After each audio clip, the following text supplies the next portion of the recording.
So this is part 2 of our pelvic clock series. So lying on the floor, making yourself comfortable. Just feeling your weight on the floor. And just doing a brief scan, noticing from left to right. Is there more pressure behind one of the shoulder blades? Feel more weight or support beneath one of your arms. Noticing if one side of your pelvis seems to be maybe just tilted and more weighted on one side than the other side.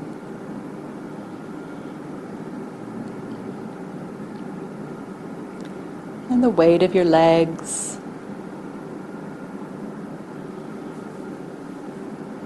And then please bend your knees so your feet are flat on the floor. And you may remember frog legs from a previous lesson.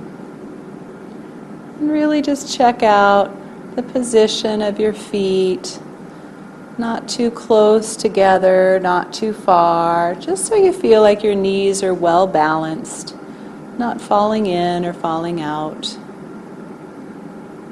And gently begin to press through your feet, letting your abdomen be soft, pressing and releasing in such a way that your pelvis begins to roll a little bit and your lower back comes a little closer to the floor when you press, and it curves away from the floor when you release. Always remember to move slowly and gently, really listening for any adverse sensations, and only doing what's easy and effortless for your body today in this moment.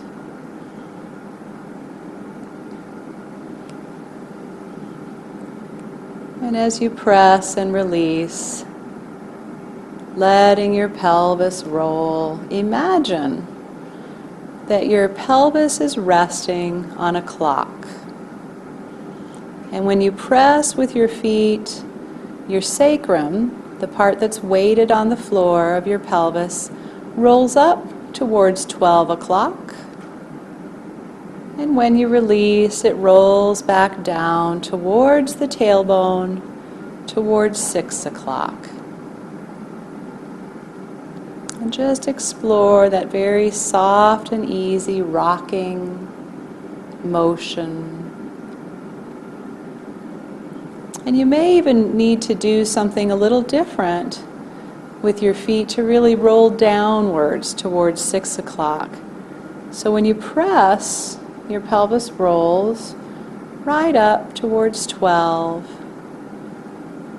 And you'll come down to neutral, but then you might actually take a little weight off of your feet to let your pelvis really roll down towards your tailbone, towards that 6 o'clock. And just noticing also as you really get clear about the line between 6 and 12, that maybe your line is really clear and straight, but maybe it strays a little leftward or a little rightward as your pelvis rolls between 6 and 12.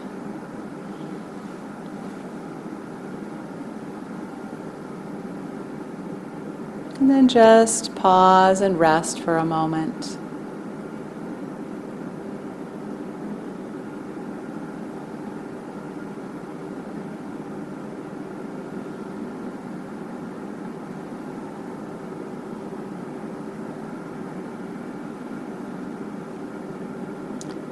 And then let's imagine that if you're lying on the clock dial and 12 is towards your lower back, the top of your pelvis, and 6 is towards your tailbone. Let's have 9 o'clock be sort of to the right side near your right hip, and 3 o'clock is to the left. So see if you can find a way to roll your pelvis from side to side, drawing that line with your pelvis from 3 o'clock to 9 o'clock. And just notice what you do with your feet and your knees. Maybe you press through the right foot to roll your pelvis to the left towards 3 o'clock.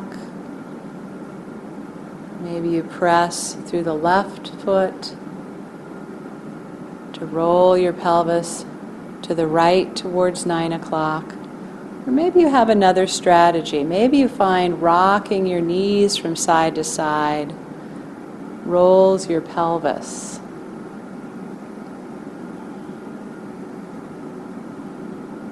So try it both ways. Try a few times just letting your knees roll, which just takes your pelvis with it. See what that's like.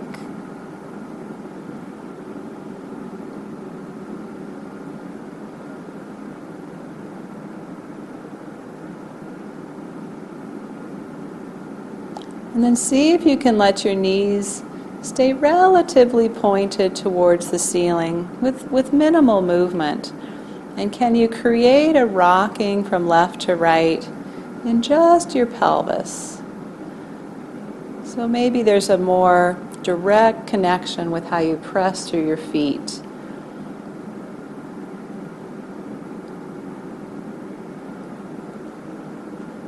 And then just pause for a moment.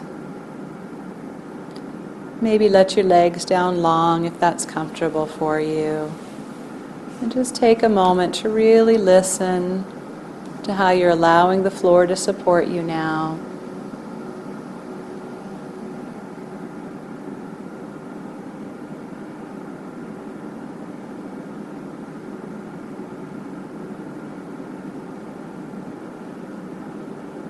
Noticing if there's any discomfort, if maybe any of these movements you might need to consider doing less or more softly or more slowly.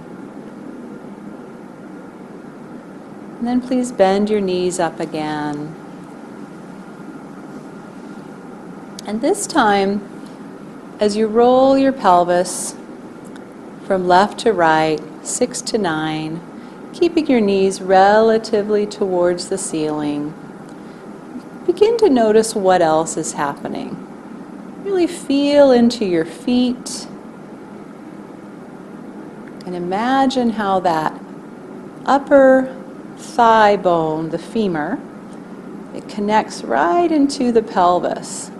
So what your feet do translates movement up through your leg and is really directing your pelvis from left to right.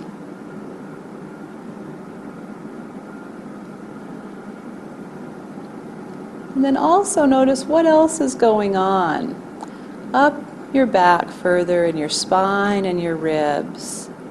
Is there a tendency to hold your shoulders and your ribs stable?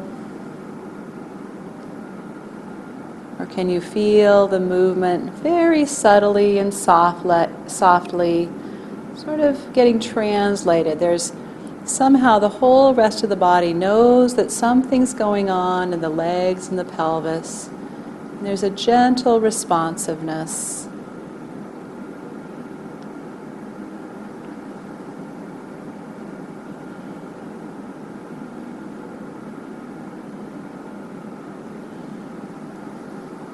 And then bring your attention up even further. Is there anything your head wants to do? If your head was going to roll a little bit from side to side, not because you're rolling it, but because it's a natural response as the movement is translated from your feet through your legs and pelvis, up your spine, into your neck. And just kind of explore a little bit. Might your neck want to roll maybe the same direction? Maybe the opposite direction. And maybe no rolling wants to happen. All options are perfectly acceptable.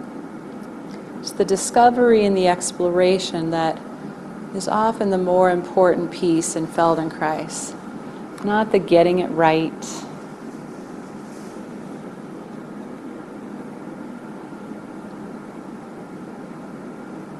And then just let that go for a moment.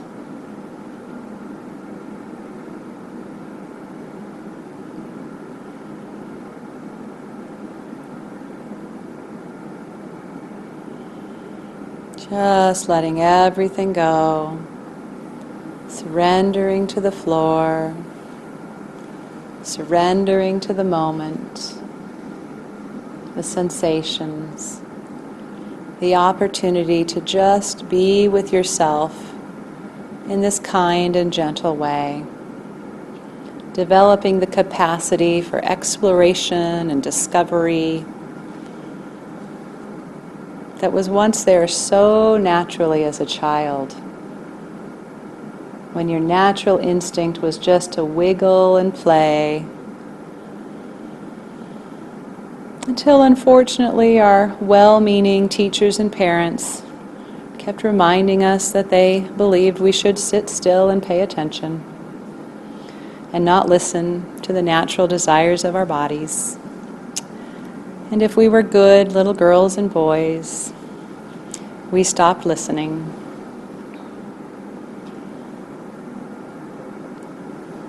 So we grow up, and really, if we're lucky, something calls us to learning to listen again. So please bend your knees up.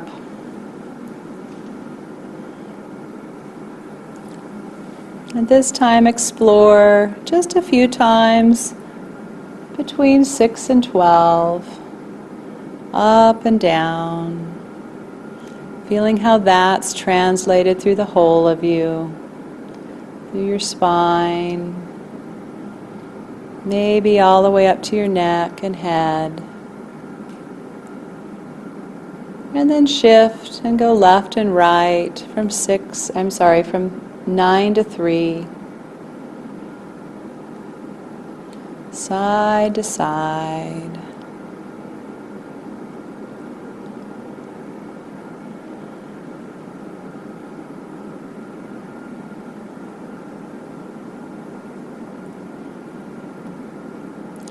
And then what would happen if you just began to connect the dots, starting at 12 and working your way to the left from 1 to 2 to 3, and 3 to 4 to 5 and 6, 6 to 7, 8, 9, and 10, 11, 12. Just begin our initial discovery of connecting the dots, noticing which numbers you flow through smoothly.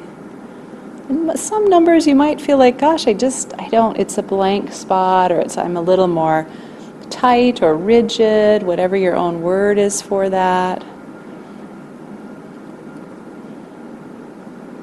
You might have some places where it's a little straighter between two numbers and not as curved or round. Just noticing, nothing wrong with not having your version of a perfect circle. You have your very own creative, artistic movement happening.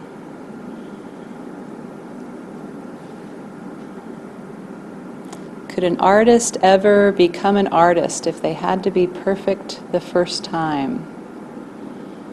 And I suspect there's artists that actually embellish their imperfections, and that's what becomes their art.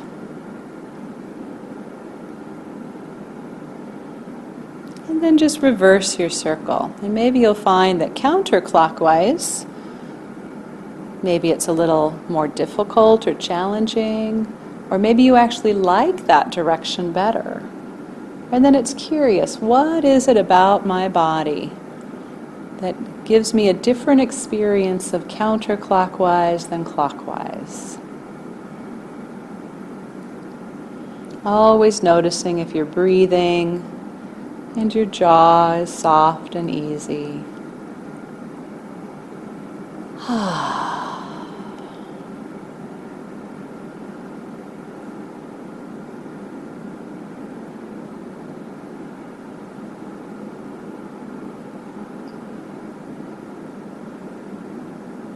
Just pausing in the middle, taking a full rest.